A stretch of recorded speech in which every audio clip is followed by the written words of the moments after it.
દાહોદ જિલ્લાના દેવગઢ બારિયા નગરના ધાનપુરા રોડ પીઠા વિસ્તારમાં આવેલી દિવ્ય હોસ્પિટલ ખાતે ઇન્દુ બ્લડ બેંક વડોદરાના સંચાલન હેઠળ બ્લડ સ્ટોરેજ સેન્ટરનું ઉદ્ઘાટન કરવામાં આવ્યું છે. દેવગઢ બારિયાના રાજવી પરિવારના સભ્ય અને પૂર્વ ધારાસભ્ય માનનીય તુષારસિંહજી બાબા સાહેબના હસ્તે બ્લડ સ્ટોરેજ સેન્ટરનું લોકાર્પણ કરી જનતાને સમર્પિત કરવામાં આવ્યું હતું. દેવગઢ બારિયા તાલુકાના દર્દીઓને હવે બ્લડ માટે દાહોદ કે વડોદરા સુધી જવાની જરૂર નહીં પડે.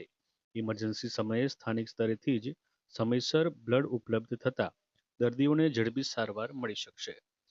ઉદ્ઘાટન પ્રસંગે નગરના આગેવાનો, વિવિધ સામાજિક સંસ્થાઓના પ્રતિનિધિઓ તેમજ ડોક્ટરો ઉપસ્થિત રહ્યા હતા. હાલમાં બ્લડ બેંક સ્ટોરેજ સેન્ટરમાં વિવિધ પોઝિટિવ બ્લડ ગ્રુપની 28 બોટલ ઉપલબ્ધ છે. આગામી સમયમાં જરૂરિયાત મુજબ બ્લડનો જથ્થો વધારવાની પણ વ્યવસ્થા કરવામાં આવશે.